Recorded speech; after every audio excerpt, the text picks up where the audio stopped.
isang project if I didn't feel it was worth leaving my family for a little bit to shoot. So when they offered this to me, it was an instant yes because I love the original and I couldn't let it pass. Actually, bibigyan namin kayo ng konting insider story because nalaman ko from Anne na she really gave a heads up for this role. Ganun niya kagusto magawa yung project na Yes. to. So the moment I watched this series in 2021, I actually called Viva, my manager, Miss Veronique, and asked her, Ate, kung magbabalik ako nung sa series, parang I think I would like to do It's Okay to Not Be Okay. Can Viva please check if we could get the rights for it? After a week, bumalik siya sa akin, sabi niya sa akin, Anne, nasa ABS na siya. Sabi ko, oh, so sabi ko, okay, well, if ever hindi matuloy, guys, keep me in mind. And then, Pero eto na nga mukhang nakatadhana para sa'yo ang role na ito because Mia still ended on your lap. yes, I'm so happy. Congratulations! Thank you very much. Patikim na ba ito ng mga... Ako kasi direct may aaralin ko dahil nga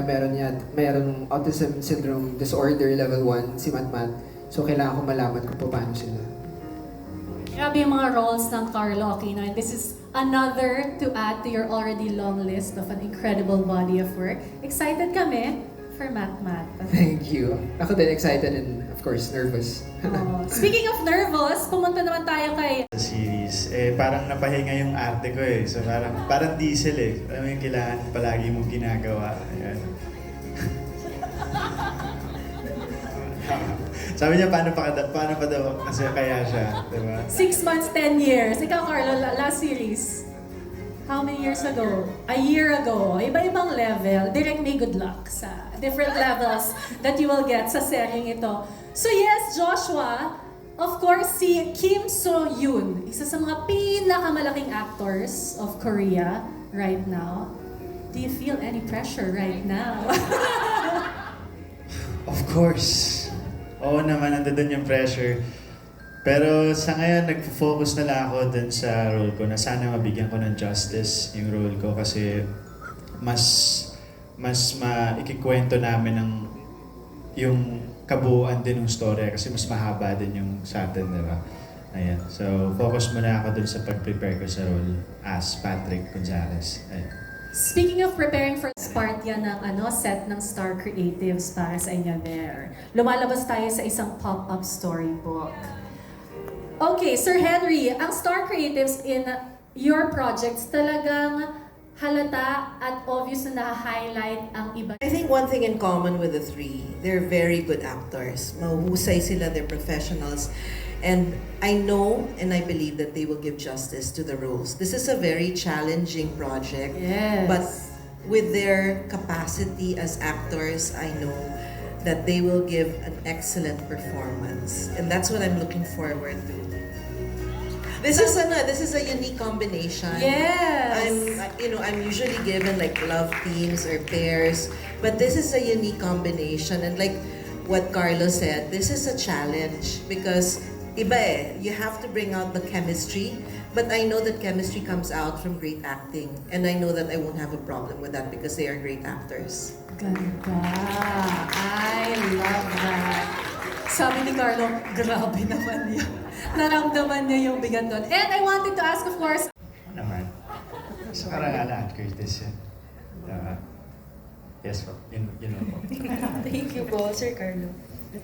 Excited kasi the last time we worked together parang for the movie Balero pa yun. Sobrang tagal So, and I'm sure kita mo naman willing and very capable naman ng isang Anne Curtis. So, excited. Excited. Okay, thank you so much and we're so excited for this. Thank you po. Music Temple, sobrang bata ako pa, tapos yung mga iba episodes lang. Excited ako kasi parang pinalaki rin noon, direct may sobrang caring kasi siya. Tsaka yung, pag may ganitong challenge, kailangan mo ng support system. Kailangan mo nung taong magsasabi sa'yo na you're enough. Di ba? So, ang laking boost sa akin, for me, yung ganun.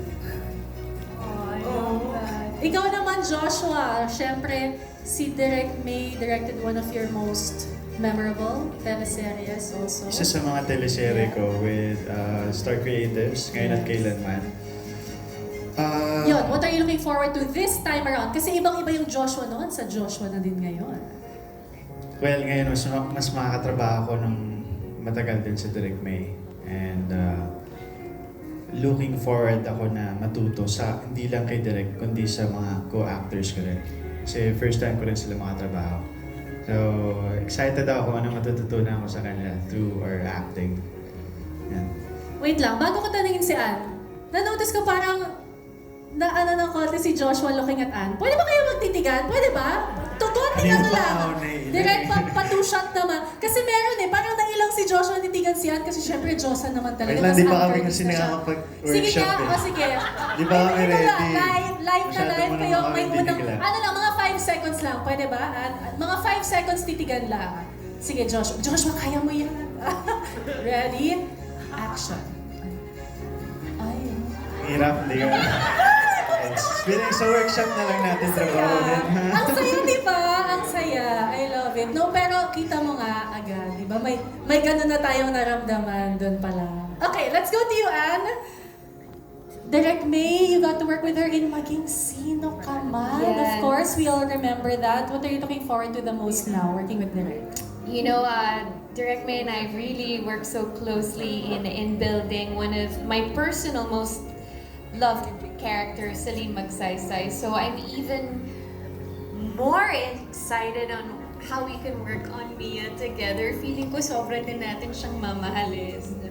Diba? Parang ang sarap niyang laruin, ang sarap niyang matutunan yung how she will grow. And also with Sir Henry's creativity when it comes to the character development. I'm so excited. It's gonna be another awesome collaboration. Definitely, I'm looking forward. Oh, di Miss ba? kita na rin. Oo, ako rin. Excited ako. Oh, actually, backstage pa lang talaga nagchichika na sila. And I mean, to see our 3 actors and our directors so excited for this project, we can't help but be Yeah. as excited talaga. And see Sir Henry pala, I also worked with Sir Henry with my very first series dito sa ABS-CBN, which was Hiram, as Stephanie Barromeo. So, it's another, Welcome back to Star Creatives. Yes! Oh, welcome back. To see. I think lahat po kami may gagawing immersion. Immersion. Opo. And may mga times na magkasama kami, may mga times na mag-isa lang. Like for example ako, mag-isa lang ako mag-i-immerse sa mga nurses, kung paano sila mag-handle ng mga patients, gano'n.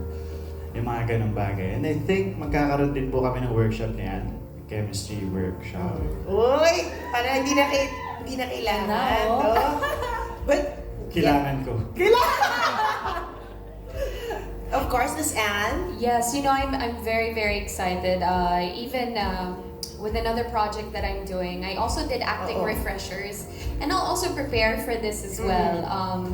Kasi tatalan na naman sa isang character, so sobra akong excited because it's my first time also working with Joshua. So I'm very excited to see how we can bring out the chemistry together. Kaya natin to. Kaya na.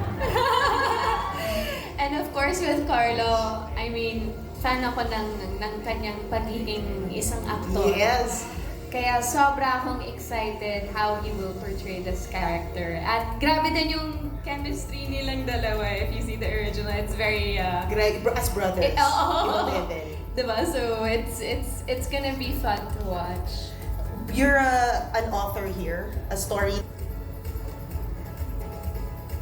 Are we allowed to? Ay, okay. I mean, What can you I share? know for sure that we will be working with Filipino illustrators. Illustrators. Yes. So we will have our own take on that. Yun ang pwede natin i-share. share so far po. Pero mga Filipino animators and illustrators na gagamitin ng show. I-highlight natin dito sa show na. Thank you so much. Thank you. Expectations, your mga issues na kinakabahan ka with, ganyan. Of course, as we know, the series itself tackles different aspects of mental health. and my character has the antisocial personality disorder.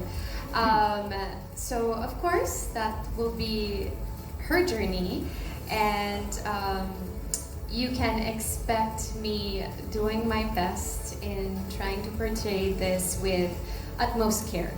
Iingatan ko yung pag-portray ko dito to give it justice. Do you have worries? Sorry. Worries? Yeah.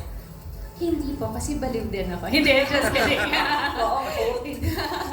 Hindi, sobra akong excited. But I think what's even greater about this is that hopefully we're able to, through the series, break the stigma as well and raise more awareness about mental health. Okay, thanks. So, sa bahay and family ko dito sa US, sila Tita Cory, yan. Sila yung mga nasasandalan pa rin namin kahit nasa panahon ng mga nangyari na yan, diba? Ayan. Thanks, Josh. Thank you. Miss Anne, at saka new mom ka pa nun, di ba? Yes. As Rek mentioned earlier, I think everyone had their own personal journey and struggles. But tulad din ng series na to, it's really important that you find someone to help you through the journey, which I had, which was my family. Just like the series, it's about family healing, friendship healing, human healing. It's really important that you find key people to help you through whatever it is you're going through so that you're not alone. Thank you. Kaloy. Same, family. Kasi that time, hindi ka nakakalabas. Tapos magkahiwalay kami ng house ng parents ko. So, every once in a while, pinupuntahan ko sila, dinadalan ko sila ng groceries. Doon, ganun lang, mag-uusap kami, sobrang layo namin, kinakamusta ko sila. Ganun lang lagi. Every week, every Sunday, pinupuntahan ko sila. Something and you're okay with it. That's when it's not okay to be okay. If you see someone going through something, you lend out your hand. I loved her journey of growth. And I was talking to Direct May about this earlier. You see it from the very beginning of the episode until the last. You see it with how she dresses, how she changes her hair, how she speaks, how she controls her emotions, how she goes through the process. Pati yung mga outbursts niya. Parang sabi ko, I can see myself. And so I think that it was really a light bulb moment of, grabe, she can be so relatable to so many. And maybe I recognize and acknowledge that with myself also. Kaya, yun. Thank you, Miss Anne.